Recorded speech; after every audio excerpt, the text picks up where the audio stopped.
and welcome to the State of Rewarded UA. We are the last panel before the lunch break. Great to see so many people here. Full house. And I have a great panel of amazing experts from the industry here, so I'm very happy to host this. We're going to unpack the current state of rewarded UA for mobile gaming growth. We're going to learn how teams are optimizing campaign structure and maximize revenue potential, scaling beyond the payback windows, and just weighing their network choices. So essentially honing in what we just have heard and go a little bit more of different perspectives in different networks and publishers. My name is Johannes. I'm an independent creative consultant and growth manager, and I'm very happy to host this panel today. And now I would like to introduce my panel, and everybody can just give a quick introduction before we start with the more in-depth topics. How are you going to do it? Ladies first. All right, so hello, my name is Lisa. I'm a UA manager at Calibri Games. So my journey in marketing started back in 2018. I'm in a FMCG sector. And then in 2021, I moved to mobile marketing. First started in the mobility as a service. And then 1 year later, I have landed in the game industry. Before Calibri, I used to work for Game Dial. And now I've been with Calibri for almost 2 years now. Daniel, VP of Revenue at TyrAds. Been at TyrAds for around 6 years. Been in the ad tech industry for around 10. I come from a background where instant was still being seen as fraud, which now it's becoming actually a valuable traffic source, right, for a lot of gaming companies. That's a bit my background in a nutshell. I'm Brad Shapiro. I'm the AVP of Revenue for CashKick and Basitos. I've been with the company for close to a little over 3.5 years. Been in the rewarded space since 2008. And, I'd say gaming has really transformed rewarded. Awesome. I'm Willis Nelson. I'm VP of Business Development over at Fluent. I was born and raised in this industry. I started at Fluent 12 years ago as an intern. And I've been selling rewarded since 2014. So, that's born and bred on Fluent, the rewarded side. I've bounced it around a lot, but stay loyal to Fluent. Kind of like a dinosaur within this industry. That's right, yeah. The youngest one, but maybe the dinosaur. Yeah, exactly. All right, we're going to ease into the topic. So starting with a very generic question before then going a bit deeper. So is rewarded UA still a universal growth lever, or has it become now as stable within the certain genre? And we can start maybe with you, Daniel. I like the question. So for me, it's like, from my point of view, I think it's a universal growth lever. Why? Because I think that, one, as you can see, I see a lot of different gaming companies. They continue to test a lot of different reward apps. I need to admit that some are really good in casual gaming, while they might not be doing very well on, let's say, RPG games, right? You maybe have a rewards app, they buy the UA on female audience. So yeah, I can already tell you by now, an RPG game would not perform.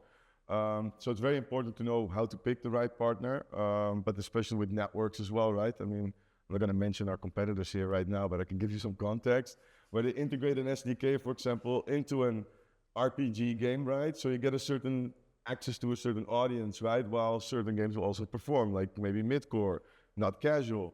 And I think that variety of channels right now that are here available in this room also, that's, I think, going to allow us to continue to be a universal growth lever.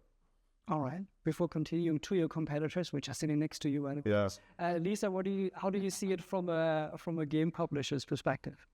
So I think that for some titles it might work better than for the others. Mm-hmm. But what I also find interesting that for those ones that have a longer payback window, it might be an interesting, experiment. Because usually the water channels, they have a pretty limited payback window, and you can generate cash quicker to find your standard fee rate. All right. Anything to add from you, Brad or Willis? Yeah, I think, Lisa, you touched on it, right? And Daniel, to your point, the rewarded inventory it behaves much differently. You need to learn and understand how to buy it. That means adjusting your goals. That means adjusting your bids and monitoring it. in a different way. So I think it'll continue to be a pillar and grow. And I think the proof is in the pudding. You see the competitors on the stage, the names of the companies that are out here sponsoring. The proof is that it works, right? People are continuing to spend into it. It'll just kind of wait on the UA manager's ability to continuously buy effectively within this inventory and make it work against their goals to at least one. Yeah, absolutely. So diving a bit deeper into the specifics. So we're talking first now about the campaign structure. So how are the best teams structuring rewarded UA campaigns differently today compared to, let's say, a year and a half ago? And maybe Brad, you can start with it. I'd say what I've seen shift over the last few years is, I'd say maybe 2-3 years ago, everyone was focused on day 7. Now it's, and it was like long-term was day 30. Now it's really the focus is not just on day 7 and day 30, but it's looking at day 60, day 90, even out to day 365. And I'd say the other change that you see is a greater focus on retention. So it's kind of like looking at that retention over time.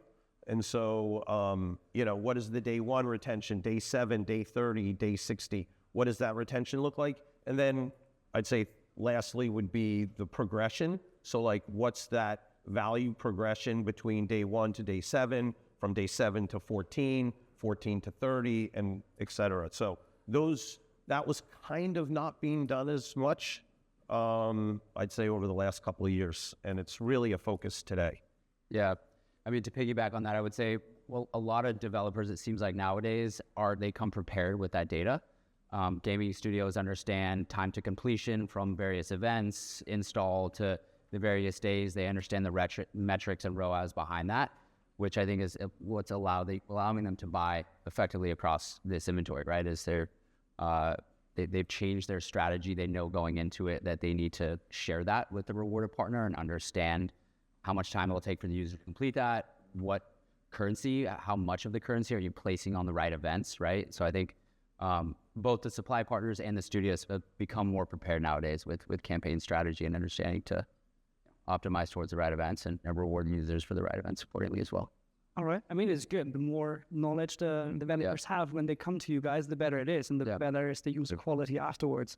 I kind of think also it's like it was an elephant in the room, right? We knew that, okay, day 7, day 30, it's great, right? But we know eventually if you look at the long-term return for an advertiser, we knew there need to be something also done on our end, right? To optimize, become more like engaged in how we can help, to facilitate the day 180 ROAS or retention. So I think it's a great shift to see, and that a lot of people or companies right now are heavily investing to have those deep cohort data much more, better. Yeah. All right. So going from greatness to mistakes, what are the most common mistakes you guys see when studios launch or scale rewarded UA? And we can start with you, Brad. Okay, sure. I think it's usually one or the other sometimes, and they're kind of like polar opposites. So one is a studio comes along and they kind of want to be number one. They want to grow really fast. And so it's really about being at the, getting the most scale possible, and being kind of like number one in the marketplace. And I call that more of the ego. And you see sometimes, okay, they go out really strong and then they look at their numbers and it's kind of like they've overbid, right? That's one thing. The other is the exact opposite, where you come in too weak, where you might not give enough budget or your CPI is too low, so you can't really scale initially. So I think it should be something that's more controlled. So, and you might even want to go in a little bit high on the bid, but with an understanding, you're eventually going to bring it down so that you can get a little scale to see performance initially. Because obviously if you go in too small, there's going to be lack of stability in terms of the numbers that you're going to see. So I'd say it's kind of like this balance that you have to manage. You see the same, Willis? Yeah, I mean, I would say that protecting them from themselves, right? And launching them with the right strategy. I mean, some of the mistakes I see is studios can come in and they might spend a significant amount of their paid media against rewarded inventory. But Daniel, you mentioned it, we're not all created equal. I think a lot of these rewarded partners have unique elements to their business and to their model. And so I think a big part is coming and asking questions and having that reciprocal conversation and partnership between the rewarded channel and the studio to understand what the studio needs to understand. What does the rewarded partner recommend, right? What are their best practices? What are they seeing with their competitors? And if you ask those right questions, a lot of the times you can get the playbook of what's working with similar partners, right? And I think the same goes for the rewarded channel to go to the studio and better understand what trends, what themes are you seeing when you're buying across the rewarded ecosystem today. So I think some of that big mistake is just maybe somebody comes on too strong-handed. I buy this inventory, I know what to do, and the studio, vice versa, right? That maybe the rewarded channel doesn't give the best practices and recommendations, just follows their lead. So I just think it comes down to better communication. All right. Yeah, makes sense. Do you see it the same way, Lisa, or anything to add from the studio point of view? So from my perspective, I actually can continue this topic that one of the mistakes would be to learn the account manager to be a dashboard trader and not to ask for a piece of advice and rather just to say, hey, I want to do this, I want to do that. But when you don't know what's happening behind the curtains, you cannot really optimize your campaigns well.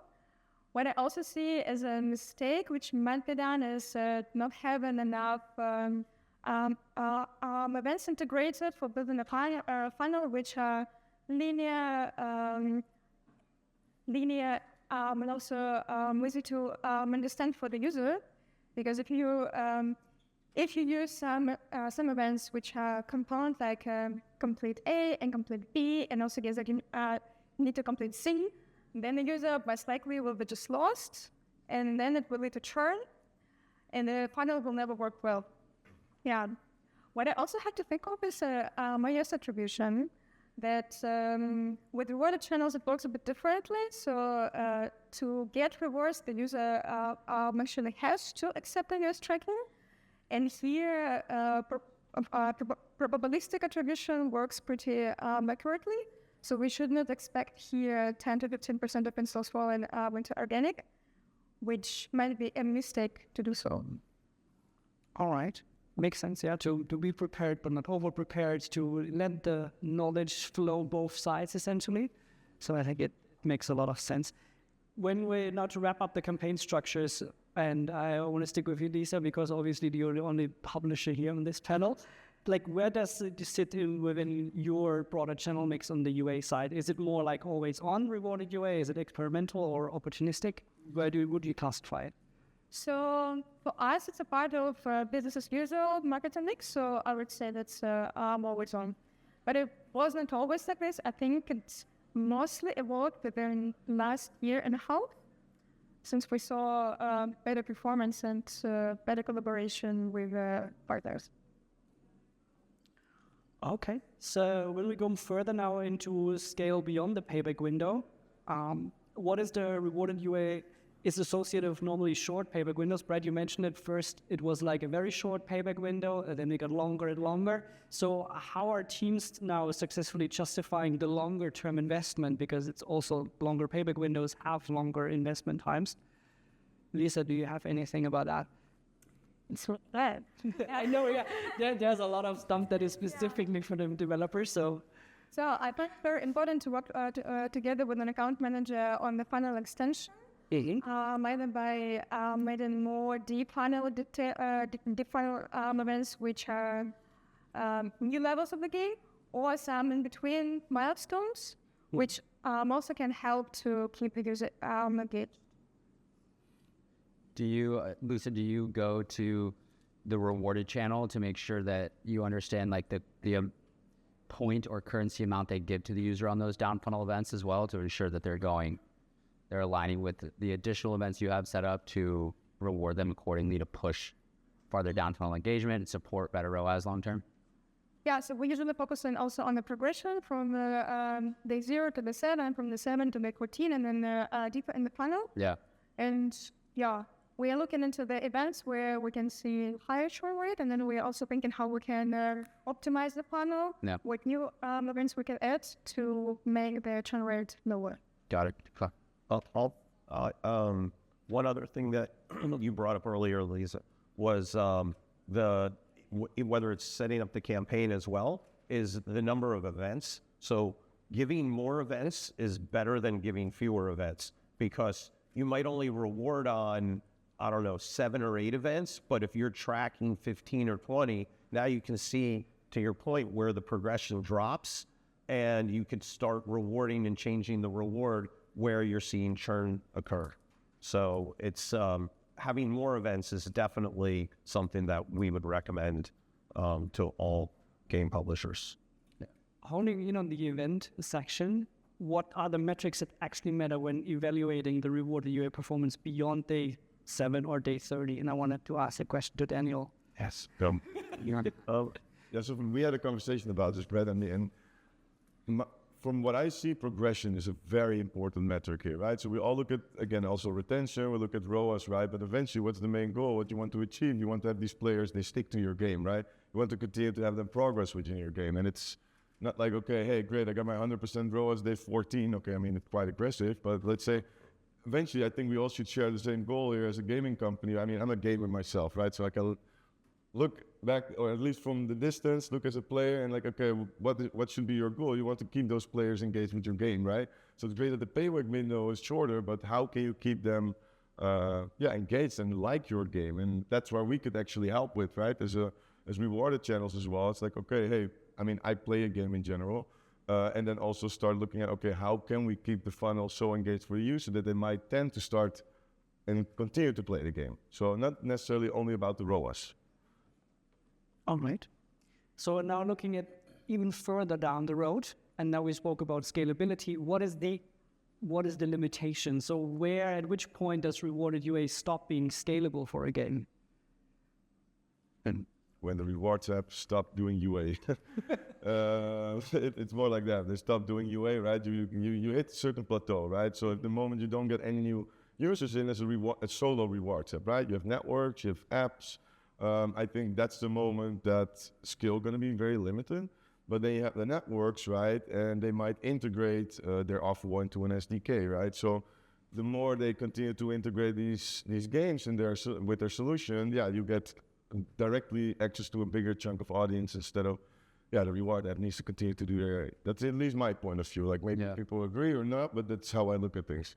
Yeah, I would say there makes sense, right? As they bring on new supply, you continue to scale. What I typically would see is a studio that understands how much they can bid against these rewarded audiences, and they might find that there's a certain amount of spend that you can get at a max at those bids because it's a marketplace at the end of the day, right? So I think what studios will find is there might be a plateau or a ceiling that they'll hit until they continue to bring on supply or diversify their media mix to bring on new audiences, right? So some might have that, and they might need to either test additional channels or just understand, hey, this is our ceiling. Let's play within this range, right? Maybe you don't need to continue to push. It might go up, it might go down. Taking advantage when there's new supply coming on is great, but also knowing when you need to kind of protect yourself and stay at the level that you're comfortable with that media partner is smart. And if you have one app, you just build a second one, a third one, a fourth one, a fifth one, and then you continue to build up like that. So that's one way. That's how you maintain it as well, right? How do you see it, Brett? And do you see the same? Like, where do you see the limitations of the scalability? Do you have the same?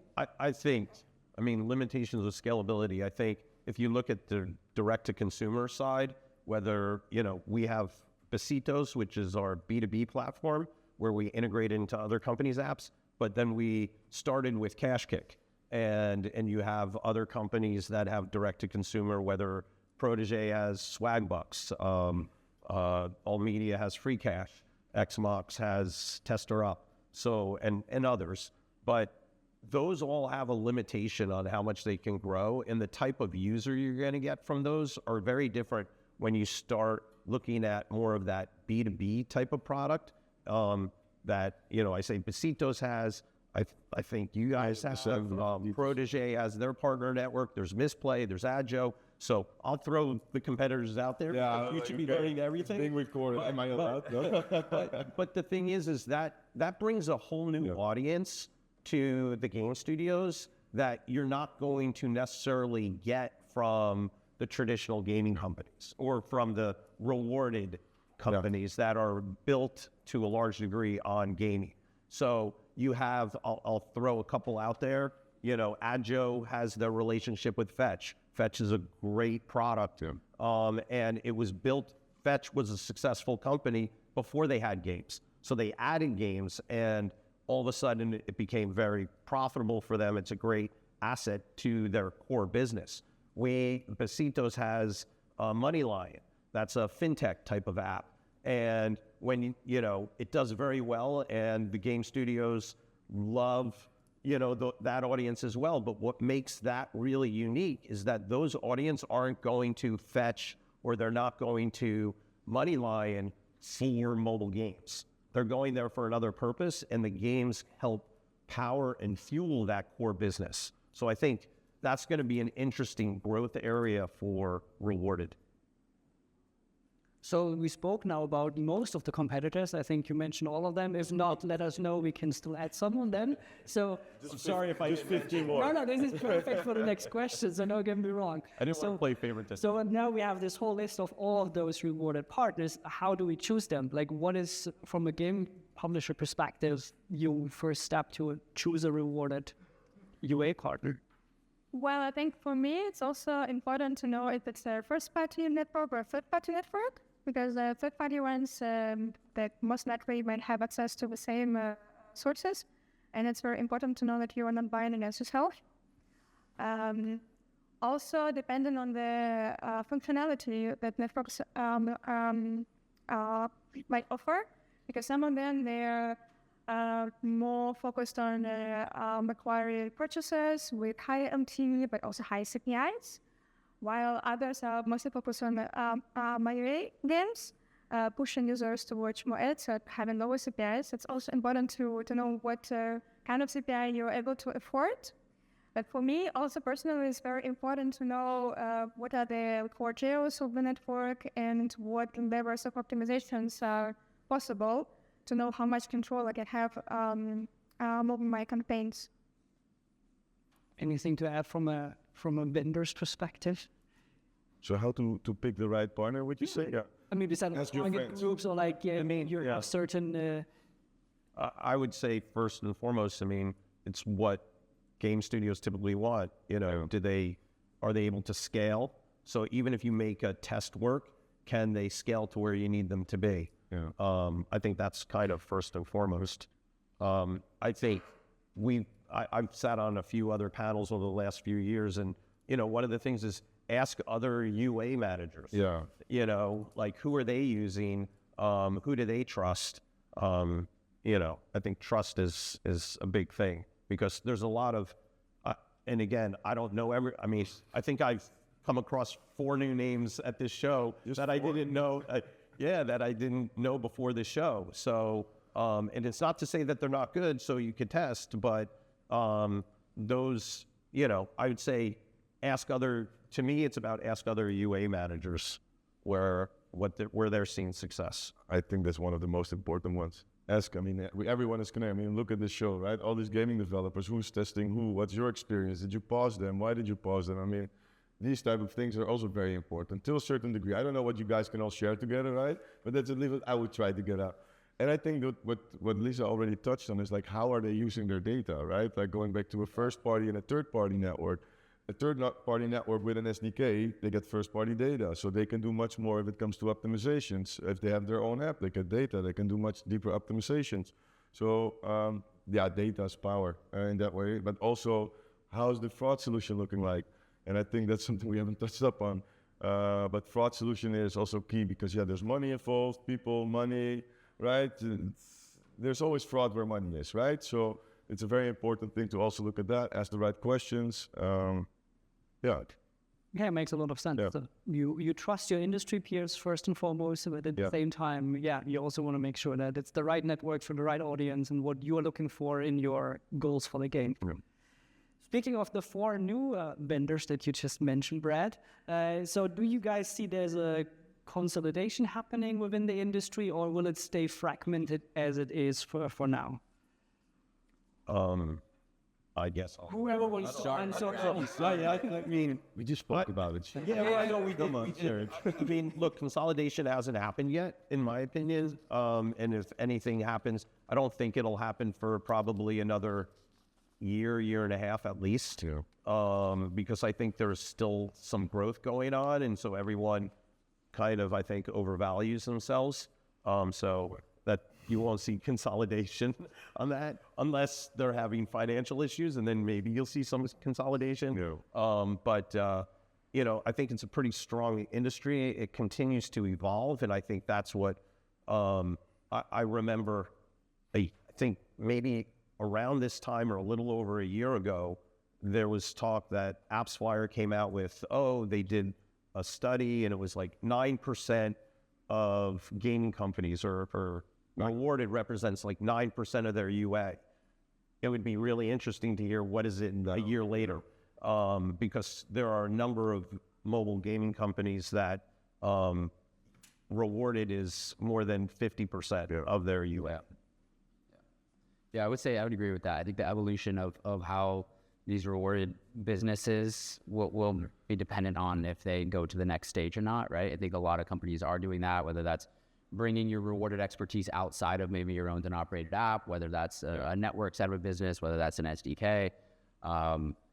That's going to be kind of the big next step, is who can like take part of this evolution and go to the next phase. Otherwise, you will fizzle out, maybe have financial problems, maybe you'll get scooped up then, but you got to have a differentiator. You got to have unique inventory that taps into incremental audiences. Otherwise, eventually you will fizzle. I mean, how many UA creators do you test in 2-3 years? You know, that's the thing. And I looking at the reward apps, and you need to consider them as a creative, right? Like you have CashKick, you have Playful, you have, let's say, TyrAds, you have all these all media. We all have our way of how we engage users, right? How we make them play, etc. So I think it's a very important thing that there's room for enough players at the moment, but let's see. For now. So build your own rewarded UA company. No, I'm kidding. So coming back to one of the most important topics, I think, from a UA perspective, is definitely fraud. And I wanted to use the time to really speak about that, about fraud detection, but also what the solutions you guys are offering, if you can elaborate on that. So I would love to get your take on it as well. Yeah, I mean, it's an interesting discussion. I think, we look to the studios, they pay for an MMP. We look and leverage a lot of that MMP's fraud detection and prevention elements, right? So that's an important piece. But at Fluent specifically, kind of a unique fraud detection piece we have is when users register within our rewarded environments, they go through our own survey. It's anywhere from 20 to 40 questions that we ask users. It helps filter out and help with audience segmentation, but we also look at progression rates and how quickly users go through that survey, right?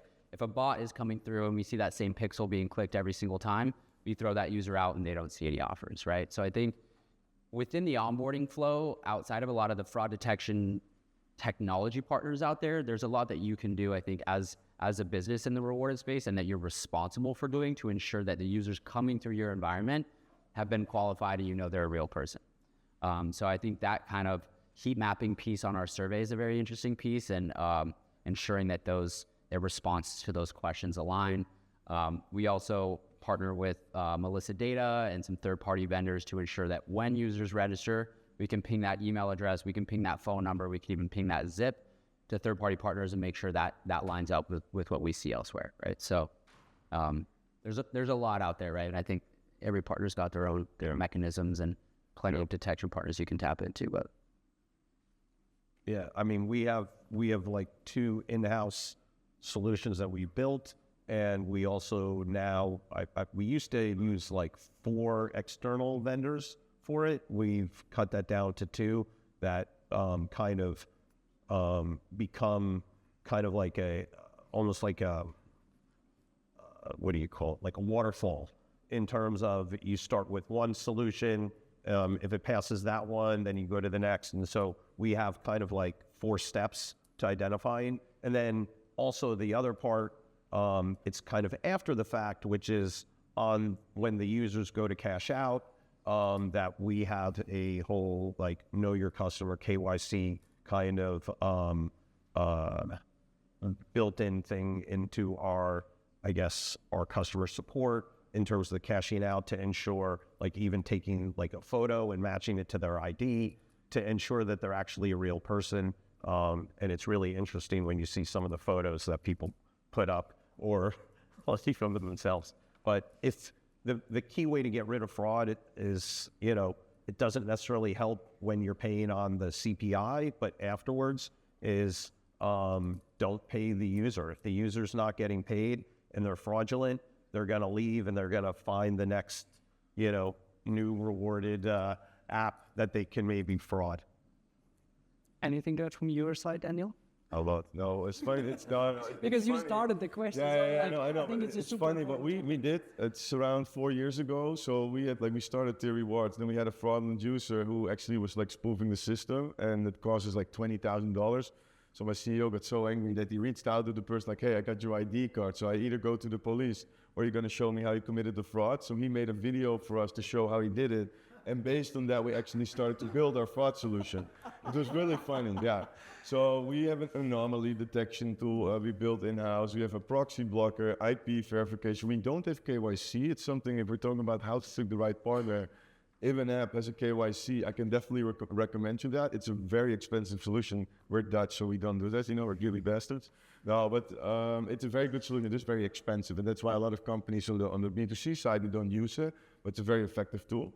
We have also event order enforcement. So one thing that you can see, I think we all been there, right, is that users, let's say we were just talking about adding more events. Imagine you have a funnel of 10 events. Users were, let's say, instead of completing level 1, 2, 3, 4, 5, 6, 7, 8 to 10, they skipped every event and then they completed the last event to get the biggest reward, right? Because that's where the money is. So we have these type of tools built, but yeah, the fun fact is just, you know, threatening a fraudster like, hey, we're going to the police. That helped us a lot as a company.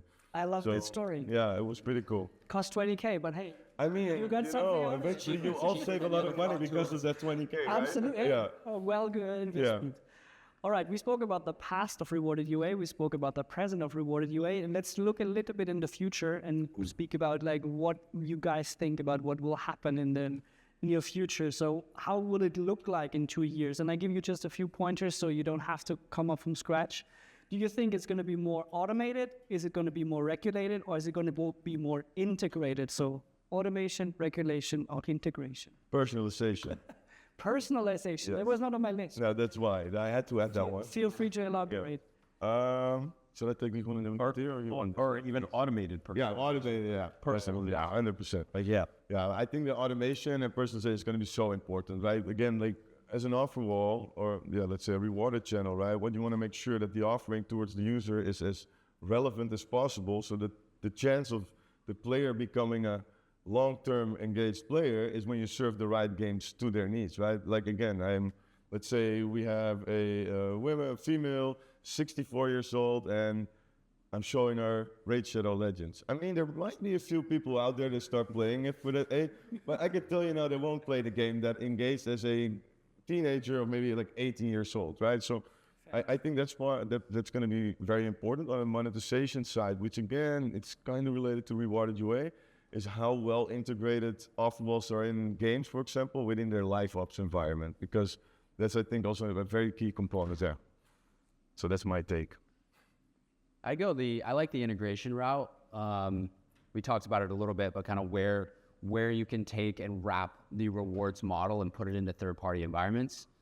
You talked a bit about it, Brad. I mean, one of that Fluent's doing, we're taking our rewarded inventory into the commerce media space. Very cool. We power Dick's Sporting Goods, Vivid Seats, Walmart, a lot of environments where we can take a gaming offer, wrap it in cash back, give the user cash back on their purchase for engaging and getting to a certain proxy event within the game, right? So I think that model in terms of leveraging the idea of giving back to the user and having loyalty with the user can be replicated into other third-party environments, right? So that integration piece will become interesting in the next few years. So yeah, and so I like the term you used. So, you know, you used the term when we first started, which was used to be incentivized or incent. Yeah. And then I'd say over the last 3 years, it's kind of moved to rewarded. Yeah. And I think where it's going to move is what you said, Willis. Loyalty. Because it's really, and that loyalty is really what builds that retention. Yeah. And yeah, so that would be my summary. All right. Before wrapping up this panel and having time for some questions, I want to have a quick round of like one sentence from everyone. What is the biggest misconception about rewarded UA today? One word, value. I think there's a lot of people, they don't see the value yet of rewarded UA. So that's my sense of that. All right. I don't know. I'll take a guess. You're not going to like my answer.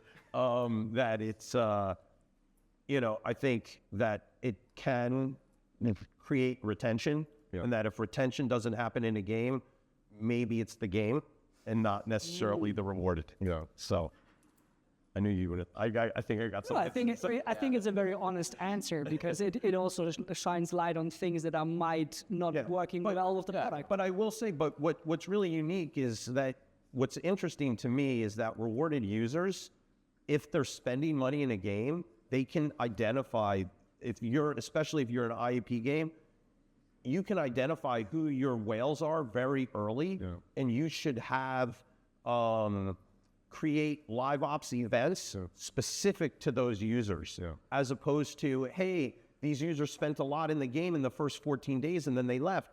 It's like they left because you didn't keep them motivated and you didn't keep them excited about the game. They're willing to spend, but now it's the game's turn to create. And I think live ops has done a really good start at it, but it's really creating the product to keep that going along. Yeah. Speaking of product, Lisa, what is your take on it from the publisher's point of view? Also, maybe the traffic from rewarded channels is not interested in the title per se, and is only motivated because they're going to get some rewards, and then they are like, poor quality, will return very soon, and you will not be able to monetize. Yeah, I think it's interesting to see kind of on that point, some gaming studios are building specific games for rewards, right? So it's become such a large portion of paid media that, whether it's the game itself and you need to adjust the live ops or the rewarded events or, wherever it may be, I think that it's an interesting piece, right? If studios are leaning into the channel so hard that they can build a game that models a rewards behavior, it's interesting. So more than one sentence, more than one word, but which is fine. I think it's good, and just to get everybody's take on it. And yeah.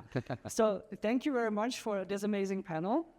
Please give it up for all of my panelists here. Thanks, guys. well done. And now we still have time for some questions. Lunch will be in 4 minutes, so if you have some questions, please go ahead and let us know. Yes. Yeah, so I'm going to question of what's next for you on that way. You mentioned personalization or segmentation, but from a vision perspective, do they have initiative integrate video goals that they are all the standards? So I was wondering, given that there's the potential of a meditation-like solution happen on both. One solution that integrates all of the rules, that is basically, have all of all partners integrated via a mediation-like solution. Do you feel like there's potential for that? Do you feel like that will work? And what would be the consequences both for publishers or for rules on the demand and sales side? Samuel, amazing question. I can route you to a company who's actually working on this as we speak. They're running a beta. It's X3M Lumit. I think it's a freaking amazing solution that these guys are building. I'm a big fan. We have no partnership, so don't worry. But I can even make you an intro, but I think it's very important that the kind of mediation will be there. The only thing is I'm not a technical guy, right? So I'm just wondering, let's say, like we have a gaming recommendation engine, Tapjoy has this, Edjo has the playtime solution. So how are you able to get that all in there in a proper manner, right? While still supporting all the logic that companies like us or anyone else has built, right?